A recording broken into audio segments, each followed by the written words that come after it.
Good morning. 10 के दमदार trades में आपका स्वागत है। वीरोर में रहेंगे अगले आधे घंटे आपके साथ आशीष बहेती और राजेश सतपुते। पिछले शो से हमारा साथ दे रहे हैं 5paisa.com के रुचित जैन और इनक्रेड इक्विटीज़ के गौरव बिस्सा भी आज अपनी टॉप कॉल्स के साथ जुड़ेंगे। इसके अलावा दिवाली के खास मौके पर एनविजन कैपिटल के MD and CEO Nilesh Shah जुड़ेंगे, जिनसे हम समझेंगे कि अगले संवत से उनकी क्या उम्मीदें हैं और किन कमाई वाले सेक्टर्स पर इस समय फोकस करना चाहिए। लेकिन एक नज़र उससे पहले मार्केट पर, और निफ्टी जो है अब वो डे लो की ट्रेजेक्ट्री में 19,338 पर, और मिड कैप में रिवर्सल आया एकदम से। मिड कैप इंडेक्स अब घूमा।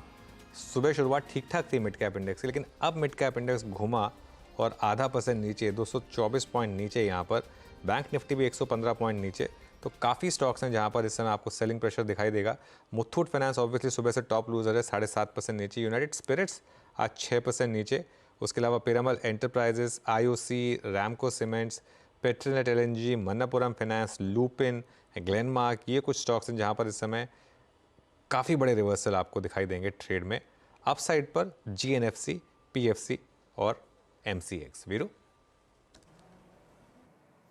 जी, ये कुछ स्टॉक्स की समरी थी, इंडेक्सेस की बातचीत थी अब जो आपने सुनी। अब एक काम करते हैं, आज की जो टॉप कॉल्स हैं उनकी तरफ आते हैं। हमारे साथ 4 विशेषज्ञ हैं, आशीष बहेती, राजेश सतपुते, रुचित जैन और गौरव बिस्सा। रुचित जी, गौरव जी, आप सभी को धनतेरस की शुभकामनाएं, दीपावली की शुभकामनाएं। बताइए रुचित, आपके 2 ट्रेड्स क्या रहेंगे? जी वेरी गुड मॉर्निंग वीरू। सबसे पहले तो आपको, आपकी पूरी टीम को और सभी पैनलिस्ट को, सभी दर्शकों को धनतेरस और दिवाली की काफी सारी शुभकामनाएं। मेरी आज की पिक रहेगी एचडीएफसी लाइफ में खरीदारी की सलाह। तो जहां पे हम देख रहे हैं कि स्टॉक ने रिसेंटली करेक्शन के बाद में एक अच्छा सपोर्ट बेस 600-620 की रेंज में बनाया है, और आज एक छोटे से कंसोलिडेशन का ब्रेकआउट है, और जहाँ पे थोड़ा सा ओपन इंटरेस्ट बिल्डअप भी हम फ्यूचर सेगमेंट में देख रहे हैं। तो एचडीएफसी लाइफ हमें लग रहा है कि पुलबैक मूव यहाँ से दे सकते हैं। तो 616 की स्टॉप लॉस से एचडीएफसी लाइफ में खरीदारी की सलाह रहेगी। 642 642 के अराउंड के टारगेट्स के लिए। देखिए, मेरा एक बाय और सेल दोनों रहेगा। पहला रिकमेंडेशन अगर बाय की अगर बात की जाए तो वो रहेगा गोदरेज प्रॉपर्टीज। अगर आप ओवरऑल स्ट्रक्चर देखेंगे तो काफी आउट परफॉर्मेंस हमको निफ्टी रियलिटी स्पेस में देखने मिले हैं। मल्टीपल ब्रेकआउट्स देखने मिले हैं। फ्रेश स्विंग हाई बना के अपने मल्टी ईयर हाई पे चल रहा है। उसमें अगर आप गोदरेज प्रॉपर्टीज देखेंगे तो एक अच्छा ट्रायंगल पैटर्न का ब्रेकआउट हमको देखने मिला है और एक रिटेस्ट करके वापस ऊपर गया है। तो यहाँ पे आप 1760 से स्टॉप लॉस आप बाय कर सकते हैं। यहाँ पे मुझे लग रहा है कि आपको 1920 तक के लेवल्स आपको देखने मिल सकते हैं। तो गोदरेज प्रॉपर्टीज पहला रहेगा, जहां पे मुझे लग रहा है कि निफ्टी में थोड़ा करेक्शन में अगर आता है तो ये उसको ऑब्जर्व कर पाएगा। दूसरा होगा सेल रिकमेंडेशन जो है यूबीएल पे। फ्राइडे को मैं सेल कॉल दे रहा हूँ यूबीएल पे, थोड़ा काउंटर कॉल आपका हो जाएगा। बट ओवरऑल अगर स्ट्रक्चर देखेंगे तो यहाँ पे एक ब्रेकडाउन हमको देखने मिला है राइजिंग ट्रेंड लाइन का। इचिमोकू सेटअप आवली चार्ट्स पे अगर आप देखेंगे तो वहाँ पे भी सेल सिग्नल जनरेट हो रहा है। तो 1595 के स्टॉप से आप यूबीएल को बेच सकते हैं। 1515 ये आपका टारगेट होगा। Okay, United Breweries sell. Rajesh ji, आपके 2 ट्रेड्स? वीरेंद्र जी, देखिए, पहला ट्रेड होगा पावर ग्रिड पे। बेहतरीन स्ट्रक्चर है, 3 दिन का हाई निकला है, 208 पे चल रहा है। तो 204 का स्टॉप लॉस रखे, 220 प्लस के टारगेट पावर ग्रिड में आने चाहिए। सेकंड कॉल रहेगा पीवीआर। मुझे लगता है पीवीआर का जो स्ट्रक्चर है बेहतरीन स्ट्रक्चर है, डाउन साइड लिमिटेड है। सो 1975 के आसपास है। एक 20 पॉइंट का स्टॉप लॉस मेंटेन करें। 1676 पे ट्रेड हो रहा है, तो 1655 का स्टॉप लॉस रखे और लॉन्ग करे। इसका जो नेक्स्ट टारगेट होगा वो रहेगा 1720 से लेके 1740। It's a buy in PVR and it's a buy in power grid. Okay, चलिए अब आशीष बहेती को भी जोड़ लेते हैं। आशीष जी, आपकी फ्रेश पिक्स इस समय की? पहली पिक रहेगी टेक महिंद्रा पे बाय कॉल। एक थोड़ा काउंटर कॉल ट्रेड है। स्टॉक काफी प्रेशर में और अपने सारे एम मूविंग एवरेजेस से काफी नीचे है, बट एक सपोर्ट के पास है। और जिस हिसाब से यहाँ पे एक बेस बनाया है 1120 के जोन पे, मुझे लग रहा है कि अभी एक थोड़ा सा यहाँ से अपस्विंग दे सकता है। 2 दिन से जरूर गिरावट देखने मिली है, लेकिन आज थोड़ी शॉर्ट कवरिंग देखने मिल रही है। तो 1120 का ही स्टॉप लॉस लगाकर इसमें तेजी की तरफ ट्रेड बनाने की सलाह रहेगी फॉर अ टारगेट ऑफ 1150 के लिए। दूसरा जो ट्रेड हमें अच्छा लग रहा है वो एनटीपीसी। इसमें भी एक फ्रेश ब्रेकआउट आज देखने में मिल रहा है। स्टॉक 20 डेमो पे ही सपोर्ट लिया है, जरूर इंट्राडे में एक गिरावट देखने मिली थी, लेकिन 20 डेमो से ही बाउंस बैक दिया है। तो इसमें भी खरीदारी की सलाह रहेगी एनटीपीसी में। 236 का एक स्टॉप लॉस लगाकर इसमें पोजीशन बनाई जा सकती है for a first target of 242, और सेकंड जो इसके टारगेट्स निकल के आ रहे हैं 245 के।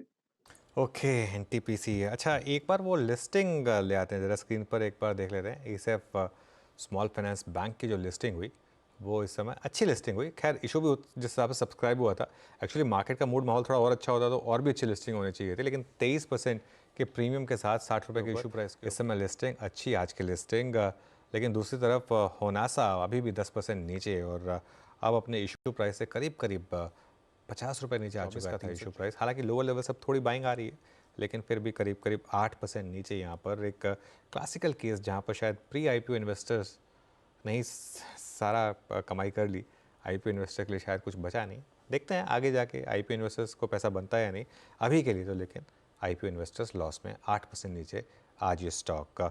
एक बहुत छोटा सा ब्रेक लेंगे, उसके बाद जब लौटेंगे तो एक खास मेहमान हमारे साथ स्टूडियो में जुड़ चुके हैं ऑलरेडी, नीलेश शाह, उनसे बातचीत होगी इस ब्रेक के बाद।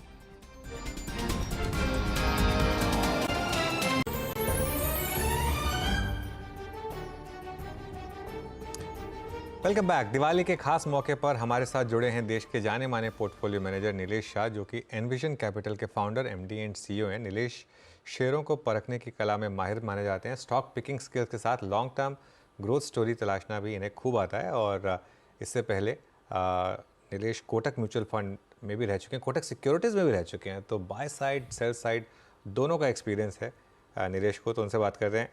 नीलेश जी, गुड मॉर्निंग। सबसे पहले तो आपको धनतेरस की बहुत बहुत शुभकामनाएं और दिवाली की अग्रिम शुभकामनाएं आपको। सारे दर्शकों को भी शुभकामनाएं धनतेरस और दिवाली की, और ये आशा के साथ कि अगला संवत भी बहुत ही बढ़िया उभरेगा। मार्केट में टिके रहना है तो फिट रहना है, और मार्केट में टिके रहे तो खुद फिट रहेंगे। यही सा सिंपल सा रूल है, सिंपल सा फिलॉसफी है। बिल्कुल। और मैं बता रहा हूँ नीलेश जी के साथ मैं कहीं बाहर सोशल इवेंट पे भी मिलता हूँ तो वो चाय कॉफ़ी वगैरह कुछ नहीं लेते, एकदम बहुत स्ट्रिक्ट डिसिप्लिन के साथ काम करते हैं। अच्छा नीलेश जी, चलिए मार्केट की बात करते हैं। अब इस समय वेल्थ क्रिएशन अपॉर्चुनिटीज़ इस समय मार्केट में हैं, और अगर हैं तो कहाँ हैं? वेल्थ क्रिएशन अपॉर्चुनिटीज़ बरकरार रहेगी, क्योंकि इंडिया का जो इकोनॉमी है अभी भी बहुत मजबूत है, रिजिलियंट है। कई सेक्टर्स अच्छे कर रहे हैं, बिजनेसेस अच्छे कर रहे हैं, प्रोडक्टिविटी एफिशिएंसीज पे बहुत ध्यान केंद्रित है। हर कंपनी, हर मैनेजमेंट जिससे बात करते हैं तो कॉन्फिडेंस लेवल्स काफ़ी अच्छा है। तो हमारा ये मानना है कि वेल्थ क्रिएशन एक मैराथन है, ये चलता रहेगा। जो एक थीम, जो एक अपॉर्चुनिटी सबसे जो सॉलिड और जो एक लॉन्ग टर्म के लिए लग रही है वो है फाइनेंशियलाइजेशन की अपॉर्चुनिटी।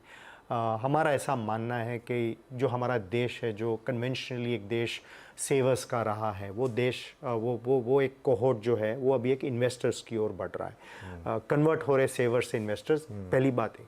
दूसरी बात, जो यंग कंज्यूमर है वो एस्पिरेशनल होता जा रहा है, तो या तो खुद की कमाई से भी खर्चा करना चाहता है, या लोन लेके भी अपने लिए घर, अपने लिए गाड़ी, अपने लिए काफ़ी और सुविधाएं लेने की उम्मीद रखते हैं। तो ये जो अपॉर्चुनिटीज़ है फाइनेंशियलाइजेशन की, ये एक बहुत मजबूत अपॉर्चुनिटी, और जो एक डिजिटाइजेशन पिछले जो 5 साल 10 साल में जो एक डिजिटाइजेशन करके हो रहा है हमारे देश में, उससे फाइनेंशियलाइजेशन को एक बहुत बड़ा बढ़ावा मिल रहा है। तो अक्रॉस द बोर्ड एक ये फाइनेंशियलाइजेशन, चाहे उसमें बैंक्स हो, स्पेशलाइज्ड लेंडर्स हो, जो कंपनी ऑनलाइन बेसिस पे इन्वेस्टमेंट प्रोडक्ट्स बेच रही है, इंश्योरेंस प्रोडक्ट्स बेच रही है, माइक्रो फाइनेंस की अपॉर्चुनिटी, ये सारी जो है ओवरऑल फाइनेंशियलाइजेशन की कंपोनेंट्स है। और हमारा ऐसा मानना है कि अगले 1 साल, 5 साल, 10 साल के लिए ये एक बहुत बड़ी, डाइवर्स और लॉन्ग टर्म अपॉर्चुनिटी है। एक बात जो आपने कही कि लोन लेकर लोग कंजम्पशन कर रहे हैं, ऑब्वियसली वो एक बहुत अच्छी चीज़ है, लेकिन एक जो रिस्क फैक्टर ओपन हो रहा है कि कहीं लोन लेकर शेयर मार्केट पर नहीं डाल रहे हैं। मैं एक रिपोर्ट पढ़ रहा था कि इसमें काफ़ी एक चलन आया है कि लोग पर्सनल लोन ले रहे हैं और स्टॉक मार्केट में डाल रहे हैं, और वो भी ट्रेडिंग में। और वो सेबी की रिपोर्ट भी है कि 90% ट्रेडर्स पैसा लूज़ करते हैं। ये कहीं जाके क्या आपको लग रहा है कि ये थोड़ा सा इक्विटी कल्ट पे थोड़ा सा नेगेटिविटी भी ला सकती है, या फिर एक छोटा सा हिस्सा है ये? हमारा ऐसा मानना है कि ये छोटा सा हिस्सा है, शायद संख्या में बड़ा हो, जो लोग ऐसा कर रहे होंगे वो एक काफ़ी अच्छे मात्रा में हो सकती है। लेकिन जो पहले से भी है, चाहे वो आप ट्रेडिंग उसको कहे, डेरिवेटिव्स कहे, फ्यूचर्स एंड ऑप्शंस है, वो डायरेक्टली इनडायरेक्टली वो एक लेवरेज्ड प्ले ही है। चाहे आप खुद लोन लेके निवेश कर रहे हैं या ट्रेड कर रहे हैं, या आपको जो पहले ब्रोकर आपको एक फंडिंग फैसिलिटी देते थे, या जो फ्यूचर्स एंड ऑप्शन में भी एक इनबिल्ट लेवरेज तो है ही। तो वो एक प्रोडक्ट का प्रॉब्लम है, और वो चलते आ रहा है। ऐसा नहीं है कि ये एक नया ट्रेंड है, ये चलते आ रहा है।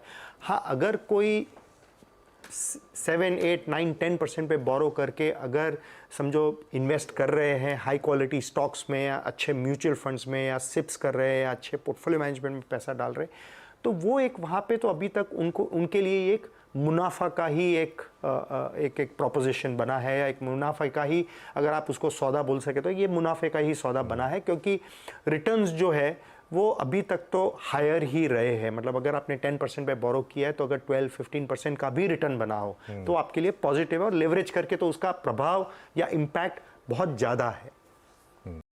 बता दें कि मनी कंट्रोल पर दिए गए विचार एक्सपर्ट्स के अपने निजी विचार होते हैं। वेबसाइट या मैनेजमेंट इसके लिए उत्तरदायी नहीं है। यूजर्स को मनी कंट्रोल की सलाह है कि कोई भी निवेश निर्णय लेने से पहले सर्टिफाइड एक्सपर्ट की सलाह लें।